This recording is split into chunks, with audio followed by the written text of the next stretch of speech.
sifatnya tidak sempurna.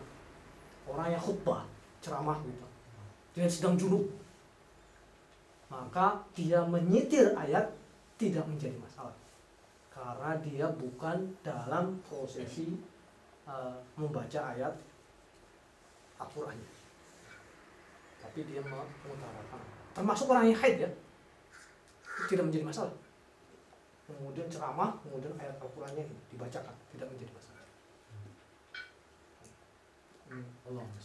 Tapi kalau kejadiannya itu memang nggak sering sehingga kita itu tidak menjadi dikir. Misalnya gini Gus, saya punya keyakinan gitu ya, bahwa kalau misalnya saya kan takut anjing gitu, kalau pakai sama anjing saya selalu baca yang sumum bukmun itu, sumum bukmun kalau mulai jumum. Ya itu bukan ayat Al-Qur'an jadinya.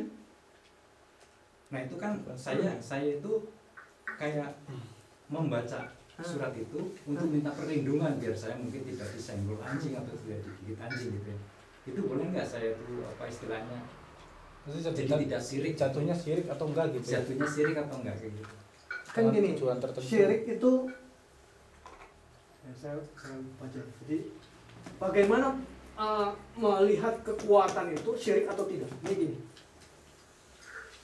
Jadi syirik itu ya salah satunya adalah adanya kekuatan al-qawiyyu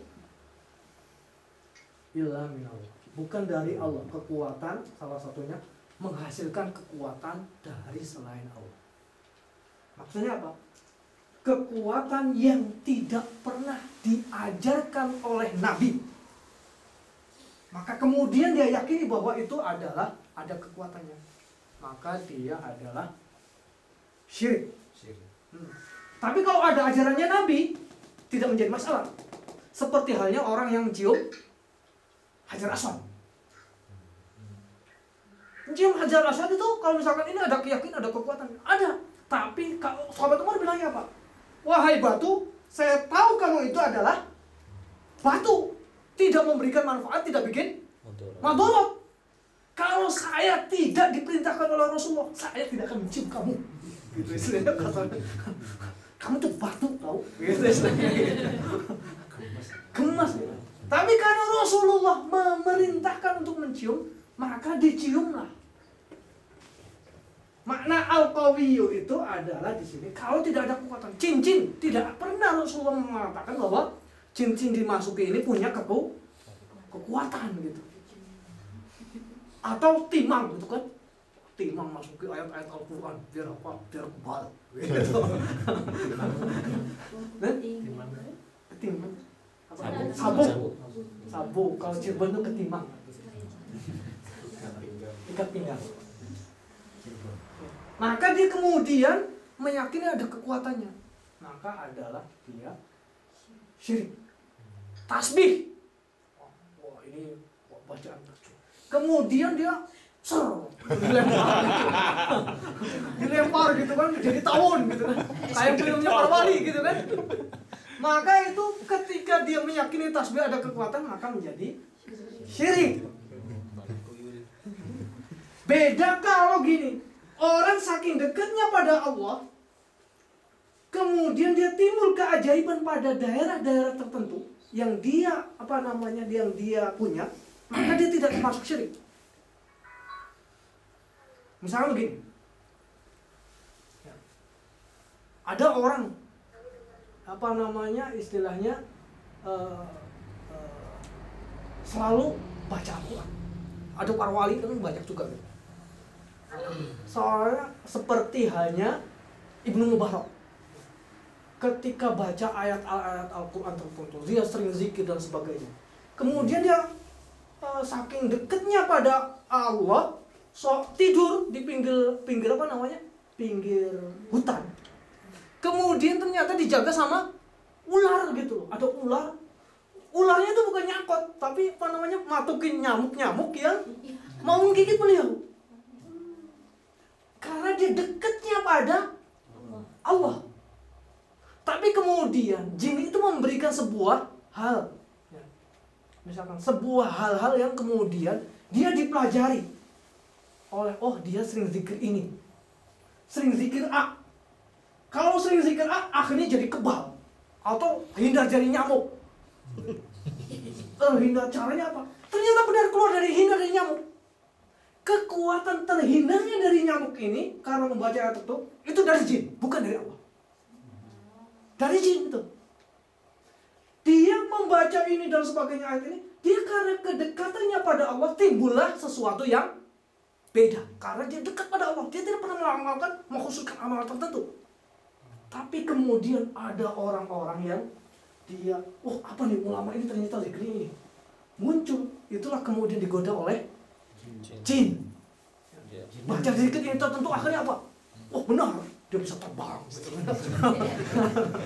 bisa kebal. Kebalnya, terbangnya atau apanya itu dari jin. Iya, bukan daripada kekuatan. Karena ulama tertentu, sahabat tertentu, kaum salaf tertentu, dia mengamalkan karena dekatnya pada Allah, bukan karena ayat-ayat tertentunya. Paham ya? Jadi al-qawiyyu maksudnya di sini, ulamanya ini tidak pernah syirik kepada Allah, tapi Allah datangkan karomah pada Allah. Nah, kalau dia sudah kemudian meniru ayat Al-Qur'annya, biar kemudian dia kebal, biar kemudian dia bisa, dia jatuhnya adalah al-qawiyyu syirik. Itu banyak sekali itu Iya. di tempat kita itu. Iya. Tulisannya Pondok Salafi gitu. Iya. Banyak. Itu amalannya doa-doa biar nggak bayar bis, bayar pon. Biar gak kelihatan gitu tapi Pondok di sebelah rumah saya gitu. enggak boleh itu. Enggak boleh itu. Itu jin kerja gitu ya. Iya, jin itu kerjaan sih. Termasuk yang kayak Pak Narto tadi ya. Hah? Sumum bukmun umyun. Kalau ada misalkan sesuatu yang diajarkan oleh Rasulullah, atau misalkan sesuatu yang memang apa namanya, Kayak kursi misalnya, kan diajarin langsung sama iya, enggak jadi masalah. Kalau yang tadi Kalau tidak diajarkan oleh Rasulullah atau apa, diyakini tidak menjadi apa namanya, menjadi sebuah, maka lihat perkataannya. Lihat begini. Makanya kemudian melihatnya pada ini.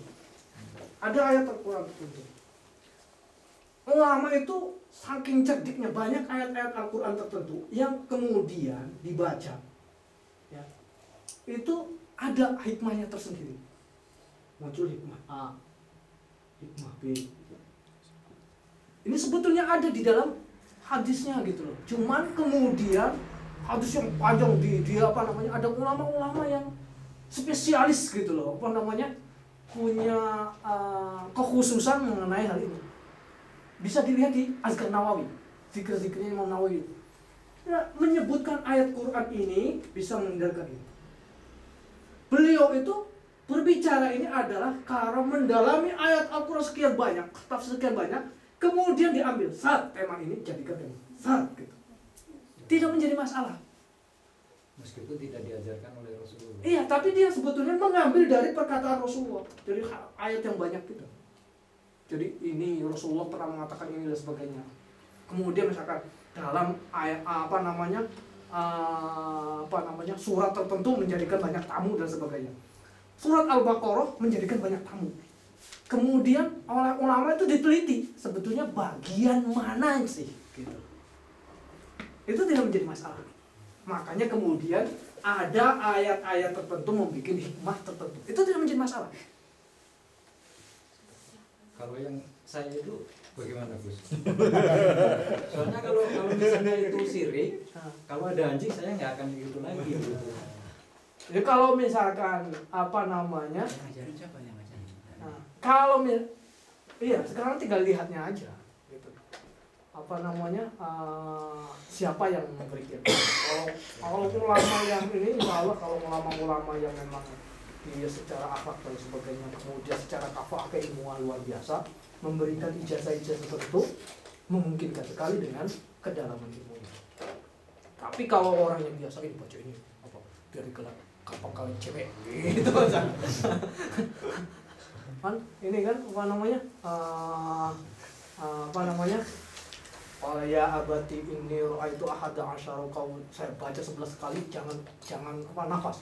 Dulu saya ngawalin gitu, biar dikejar-kejar cewek juga. Semar mesem. Ada asyara kau saya hafal itu 11 kali jangan nafas. Ternyata nggak ada yang ngejar-ngejar. Aduh. Itu nggak ada sebetulnya. Itu adalah buatan. Itu tidak boleh. Masalahnya kan kalau kayak saya mengaji di kampung, bukan di pondok pesantren gitu. Nah kalau misalnya sang kiai itu mengajarkan kayak gitu, saya juga nggak tahu dia punya sertifikat. Oh, kalau misalkan dia apa namanya kembalinya adalah apakah memang si ulama itu kan ada isinya. Kalau misalkan kalau ulama itu ada memberi ijazah, ada riwayatnya itu. Dia ijazahnya dari mana? Ada ijazah ayat ini. Karena sahabat juga pernah mengatakan demikian. Baca ayat ini supaya baca ayat ini supaya ada. Tapi itu ada ijazahnya tidak sembarangan gitu. Apa namanya? Atau istilah dalam sufi juga begitu.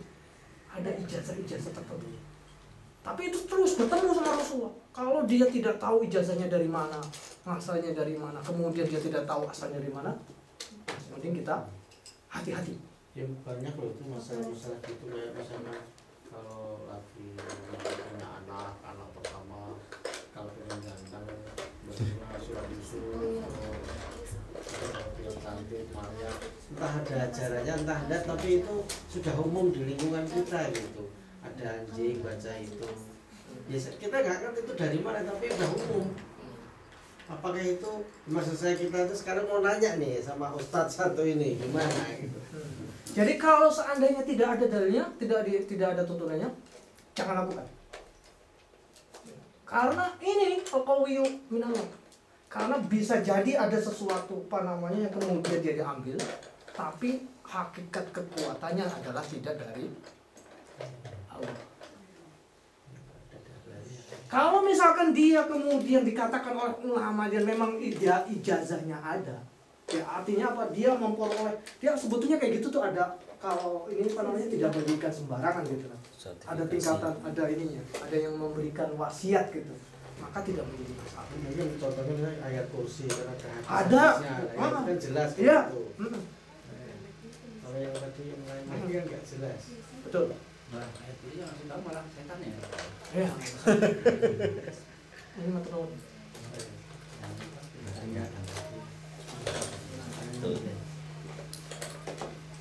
Banyak zikir-zikir yang lain.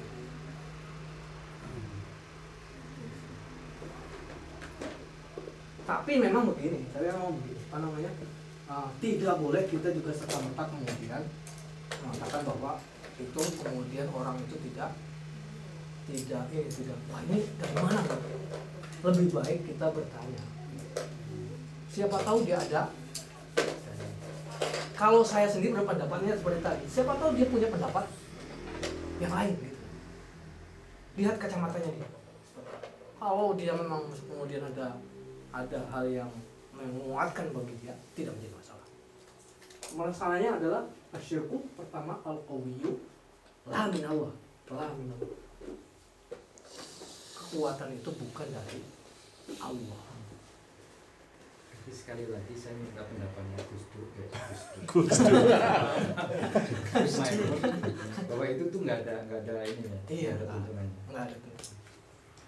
Tapi kalau memang dia apa namanya disebutkan dari kitab mana apa yang diketahui kitab itu adalah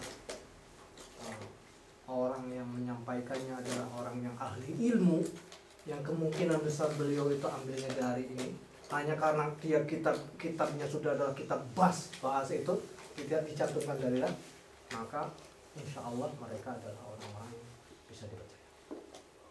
Tapi kalau ketemu buku tuntunan baca ini, lebih baik kita berhati-hati terlebih. Kecuali ada hadis. Oke. Lanjut, ini jadi muter kemana-mana ini. Yang udah tadi udah bilang. Iya, nggak apa-apa. Itu bagus, nggak apa-apa. Maksudnya saya, wah ini jadi muter kemana-mana. Hadis yang ke-73 sekarang. Wa an Anas, dan dari sahabat Anas ibni Malik ya. Anas bin Malik radhiyallahu anhu, semoga Allah meridainya. Annan Nabi, sesungguhnya Nabi sallallahu alaihi wasallam, ihtajama itu bekam. Ya. Nabi sholat dan Nabi sholat walam yatawaddo dan tidak wudu. Akhrajahu ad-Daraqutni. Hadis ini diriwayatkan oleh Daraqutni. Jadi Nabi itu beliau melakukan bekam. Jadi bekam itu Saya juga sering tuh. itu tidak membatalkan wudu Walaupun keluar darah gitu ya. walaupun keluar darah. Kan sudah gelas itu. iya, atau kelas atau iya, orang yang muntah, orang yang apa juga tidak batas itu. Termasuk di antaranya orang yang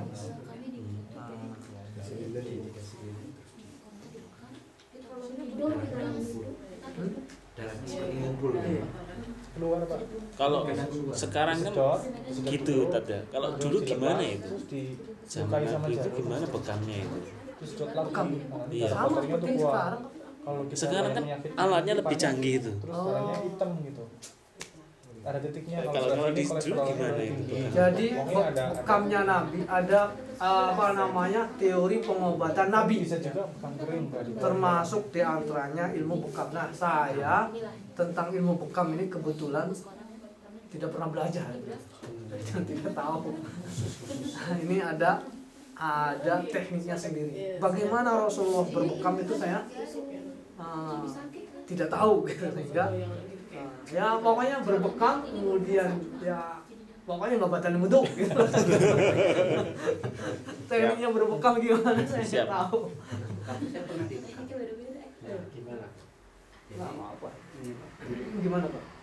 apa di kulit itu dilukain sedikit, tapi lukanya tuh nggak sampai dalam gitu, ya atau pakai kulitnya. di kulitnya aja, di kayak ini, terus nanti dia pakai lilin ditaruh sini, terus tutup pakai pakai Gelas. gelas. Nah, tapi yang pakai alatnya juga, jadi nggak ada yang pakai alat, yang nggak pakai lilin, jadi dikit terus disedot, itu darahnya keluar, yang keluar itu darah-darah yang Kotor. kotor. Saya belum pernah. Enak tau Mas. Saya Setelah ingat itu lagi. enak emang ya. Saya pengen. Kalau Rasulullah pernah. Soalnya saya pernah mau donor gitu kan, mau donor gitu kan, di pramuka ada donor. Habis donor keluar, kasih susu, kasih Bubur apa kacang namanya? hijau. Kacang hijau. Saya masuk gitu, donor, kamu kurus begini nggak usah. Keluar kasih kacang hijau, kasih susu. Terima kasih Pak, katanya. Terima kasih Mas. Gitu. Ya sudah, alhamdulillah kan. Kacang hijau kalau nggak kasih susu gitu kan. Bonornya enggak keluar ya. Itulah namanya apa namanya? Ini amal biniat gitu itu. Ini kan Jawa juga gitu sebenarnya. Itu udah ada. Pak udah ada, bahkan di dunia aja dapat gitu. Itu ya salah. Hadis yang ke-70. Wa'an Muawiyah, dan dari sahabat Muawiyah, qala berkata Muawiyah, qala bersabda Rasulullah sallallahu alaihi wasallam, al-ainu mata, wika usah itu apa namanya, kuncinya tubur. Wika itu bukan kunci sih. Wika itu pengendali. Jadi mengendalikan tubuh. Jadi mata itu mengendalikan tubuh. Faiza nama, jika dia tidur, al ainani matanya, intolako maka dia budan. Intolako itu maka dia lepas, tidak bisa mengendalikan lagi al wika. Tidak bisa lepas, itu adalah ikatannya. Wika itu ikatannya. Lepaslah ikat. Jadi mata itu adalah pengikat tubuh, seolah-olah pengendali tubuh. Begitu mata mati atau mata itu tutup tidur, maka yang tubuh itu tidak kontrolan. Artinya ini adalah mengenai masalah tidur. Nah, ini rawahu Ahmad. Yang ada sini diriwayatkan Imam Ahmad, At-Tabari dan Imam Tabari. Wa zada dan menambahi Imam Tabari, waman nama, waman dan barang siapa nama tidur fal yatawaddo, maka dia hendaklah wudu. Jadi mengenai masalah tidur. Jadi orang tidur itu kalau habis tidur maka dia batal wudunya. Maka apa namanya? Mata, karena mata itu adalah pengendali jalan belakang dalam tubuh. Kalau mata tertutup maka memungkinkan sekali dubur itu ada keluar sesuatu. Kecuali posisinya. Kecuali nanti duduk ada kemarin kita pada saat awal itu ada kecuali dia duduk. Karena dia terkendali duduk ini, ngumpet gitu. Pas Jumatan ya. Pas Jumatan ya. Tadi Jumatan tadi juga saya ngantuk. Kendaraan juga. Atau duduknya begini, atau pokoknya si apa namanya pantat itu adalah ditetapkan gitu. Nih, enggak? Tidur duduk. Kalau tidur tidak, kalau membentang ini makanya ada hadis berikutnya. Nah, ini saya lanjutkan. Wa hadhihi ziyadah, dan ini tambahan fi hadzal hadis, dalam hadis ini ada perkataannya intalaqa al-wika. Apa namanya? Budal atau lepas ikatanya. Tapi wali Abi Daud, dan bagi Abi Daud aidan anin nabi dari anin Abi Abbas dari sahabat beliau Abbas radhiyallahu anhu marfu'an, hadis ini marfu, innamal wudu'u, sesungguhnya wudu ala man nama, bagi orang yang tidurnya muttaji'an. Tidurnya itu melumah. Melumah itu istilahnya berbaring, terlentang. Karena dia tidak menetap. Jadi yang menetapkan maksudnya adalah dia duduk. Kalau dia berbaring kan enggak bisa gitu. Atau dia miring, atau dia ini apa namanya? Tengkurap. Kalau duduk ini masalah. Duduk pun menjadi masalah kalau bawahnya itu adalah bolong-bolong. Iya, lautan bolong-bolong kan. Maka dia tidur gitu. Memang jadi masalah. Batal. Tidur bersandar, batal. Hah? Bersandar, tidur tapi Enggak jadi masalah. Pokoknya yang penting ininya gini. Bawahnya tertutup. Baik begini. Kalau begini ya, Nggak baik bisa. begini. Pokoknya tertutup, pokoknya begini. Kalau bisa begini. tidurnya sudah sampai bermimpi meskipun Tidak menjadi masalah. Ya, yang tidur yang tidak membatalkan wudhu itu ada tidur yang hukumnya bukan tidur. tidur ayam. Kan gitu. Tidur yang orang tidur tapi dia masih bisa mengendalikan diri. Artinya apa? Masih ingat gitu loh. Taraweh gitu kan. Saya pernah bahas itu. Taraweh dia. Wah, bacaan imamnya lama. Ngantuk tidur. Begitu Allahu Akbar, Allahu Akbar. Ini tidur ya. Tapi sebetulnya tidak tidur. Maka tidak batal sholatnya, tidak batal wudunya. Sering. Ini nggak apa-apa tuh subuh gitu. Wah, subuh gitu. Nah ini lembut. Jadi masalah itu. Tapi begitu dia rukuk, oh iya rukuk. Enggak menjadi masalah. Hanya dia secara khusyuan memang berkurang. Keutamaan sholat berkurang. Itu kalau jadi makmum aja kan. Hah? Kalau jadi makmum aja. Kalau imam yang menjadi batal adalah kalau dia tidur dalam sholat tapi kemudian dia tidak terkendali, nggak ingat gitu. Kemudian misalkan dia tidur sujud gitu kan, yang lain bangun dia bersujud. Apalagi kalau dia misalkan tahiyat terus kemudian dia bunyi, maka dia termasuk adalah tidur. Kalau itu bukan batal sholatnya tapi batal wudunya. Kalau udah nggak ingat berapa rakaat sholat. Iya, kalau misalkan dia tidur gitu nggak apa-apa. Kalau misalkan tidur sampai sujud dia masih berdiri aja, ini namanya tidur. Termasuk di antaranya bukan tidur adalah kalau orang berangkat kerja berdiri gitu ya. Upacara itu. ini apa namanya, misalkan pacaran gitu. Tapi dia kemudian tahu, grow gitu loh. Atau misalkan pasal minggu, pasal minggu tidur lagi. Kalau berdiri ya, artinya dia masih terkendali pemikirannya. Itu bukan tidur. Yang tidur maksudnya adalah Apa bisa dibedakan ketika berbaring juga tidur yang nyenyak dan tidak nyenyak gitu, dibedakan gitu nggak?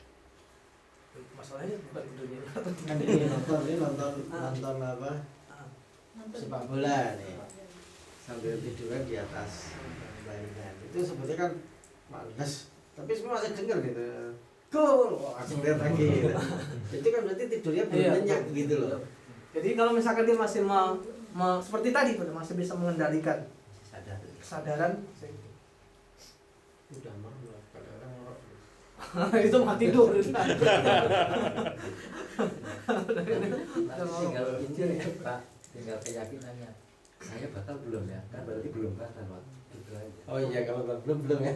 Tapi kalau udah tidur gitu,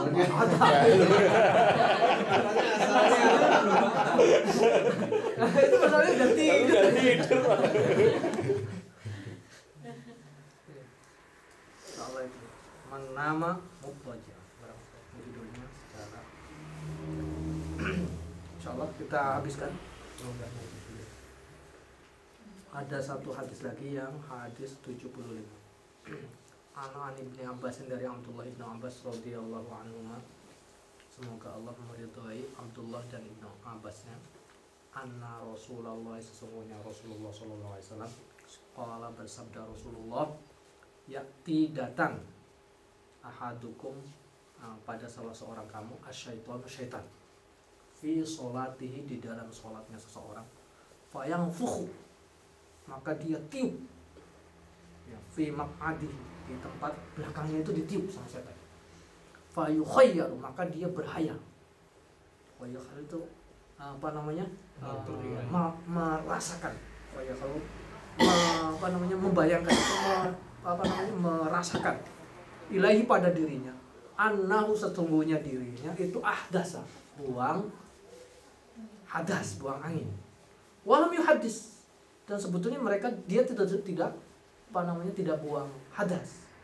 Fa iza wajada jika dia menemukan zalika, sesuatu yang hal tersebut, fala yang sorif, maka jangan dia keluar, hatta yasma'a, sehingga dia mendengar sautan, suara, au yajida, atau dia menemukan rihan, bau. Akhrajahul al-Bazzar. Ayo udah pernah ya? Iya, udah pernah. Tapi ini diulangi lagi. Jadi barang siapa yang kemudian lagi sholat, kemudian dia syaitan itu suka berhayal, bikin was-was pada seorang, ditiuplah belakangnya, kemudian dia berhayal, wah, saya ini kentut nih kayaknya, atau misalkan orang wudhu gitu, kentut atau tidak, maka dia seorang